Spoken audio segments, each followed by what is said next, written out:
कहीं बम बम गिरा है? सर कल आपने कहा था कि राजद को बड़ा दिल दिखाना चाहिए, तो क्या कह रहे हैं, मतलब कितनी सीटें? अब एक बात को 10 बार थोड़े कहा जाता है। प्यार एक के बार 10 बार प्यार किया जाएगा। हो गई बात, कह दिया जो बात थी। दिल बड़ा तो सबको करने की जरूरत, हमको भी आपको भी। हिमालय से ज़्यादा ऊंचा मस्तिष्क रखने की ज़रूरत है और समुद्र से ज़्यादा गहरा दिल रखने की ज़रूरत है। तो बात तो हुई। अब्दुल बारी सिद्दीकी कह रहे हैं कि सीएम फेस घोषित कर देना चाहिए। देखिए, अब्दुल भाई पार्टी के नेता हैं, वो बहुत कुछ समझते हैं। उसमें अपनी पार्टी के बारे में बोलेंगे। मेरी राय है कि सीएम मुद्दा ही नहीं है, मुद्दा है चुनाव जीतने का। किसी भी परिस्थिति में हमारे नेता जो अत्यंत पिछड़ी जाति का जो मुद्दा है, और जो कल 20 वर्ष का जो 20 सालों का जो हमारे नेता अशोक गहलोत जी और हमारी पार्टी ने जो चार्जशीट दिया है, हम उसी मुद्दों पर जाएंगे बिहार में।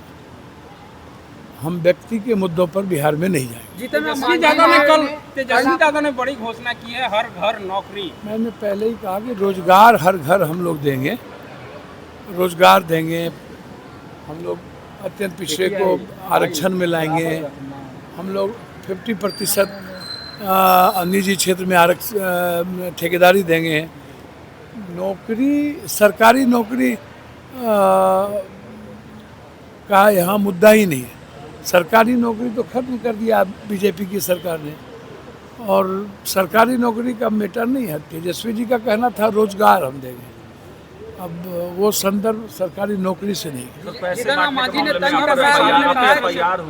हाँ, क्या हुआ? मुकदमा दर्ज किया गया है वैशाली में, आपने शायद पैसा बांटा है उसको लेकर। अच्छा, एक बात बताइए, हम कैंडिडेट तो हैं नहीं और मेरी पार्टी भी नहीं है। 5-5 सीएम फेस हैं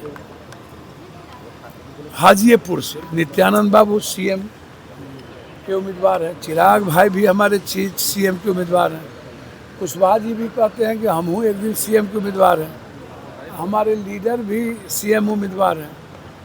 10 किलोमीटर नहीं है जहाँ घर कट रहा है। 15 दिनों से है सहदई गांव में घर कट के बर्बाद हो गया। उसके पहले सोनपुर में घर कट के बर्बाद हो गया, कोई देखने नहीं गया। कौन गाँव था? सबलपुर में कोई देखने तक नहीं गया। सबलपुर पश्चिम उत्तर बर्बाद हो गया, वहाँ भी पप्पू यादव को जाना पड़ा। कल हम तब गए जब भूख से लोग मरने की नौबत आ गई और लगभग 250 घर कट गए। तो लोगों ने कहा कि पप्पू यादव जी तो आ जाए।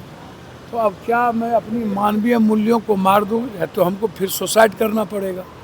यदि मैं ऐसे समय में चुनाव आयोग से और भगवान से डरने लगूं, इंसानियत की मदद करने में और इंसान की रक्षा करने में, जितना बार फांसी देना है, गोली पर मारना है, सूली पर चढ़ाना है, चढ़ाते रहो। ये तो रूडी जी बोले थे, जो हमसे लड़ता है हम उसको जेल भेजवा के रहते हैं मेरे सवाल पर, तो न्यूज़ 24 में, और हम मरवाइयो देते हैं। अब रूडी भाई मरवा दे या फांसी पर चढ़वा दे, या चुनाव आयोग फांसी पर चढ़ा दे। सर, ये मैं चुनाव लड़ने नहीं गया हूँ, मुझे चुनाव की राजनीति से कोई मतलब नहीं है।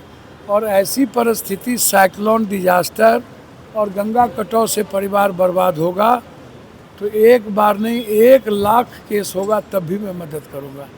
मैं किसी से नहीं डरता। मदद करना है हमको, राजनीति नहीं करनी है, और मुझे चुनाव नहीं लड़ना है।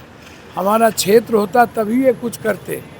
अब किसी ऊपर के कहने पर केस करते रहो तो पप्पू यादव इस घीगर बोकी से डरने वाला नहीं। सर एक और सवाल है कि दिलीप जायसवाल ने कल तेजस्वी यादव को कहा है कि उनको पीओके चले जाना चाहिए। देखिए, दिलीप बाबू और के बारे में मैं कुछ नहीं कहूँगा। दिलीप बाबू, मंगल भाई, अशोक, इन लोग से मैं पूछना चाहूँगा कि पीके ने आप लोगों पर बयान बंद क्यों कर दिया? क्या कुछ दिए क्या? हमको तो लग रहा है कि दिलीप बाबू इधर पीके आप पर बयान अब दे नहीं रहे हैं, खाली सम्राट पर दे रहे हैं। तो क्या सम्राट आपसे ज़्यादा सीएम के उम्मीदवार हो गए क्या? तो आप लोग तो जितने सीएम के उम्मीदवार बीजेपी में हैं सब सम्राट को पीके, भाई तो एजेंडा पीके का थोड़ी है। और मुझे लगता है कि दिलीप बाबू इन लोगों ने समझौता कर लिया, मंगल जी ने, लेन देन हो गई, माल का लेन देन हो गया, और अब दिलीप बाबू मंगल जी अशोक जी पर बात नहीं होगी, आप इसको लिख लो। सर बड़ा आरोप लगा रहे हैं सर आप ये कह के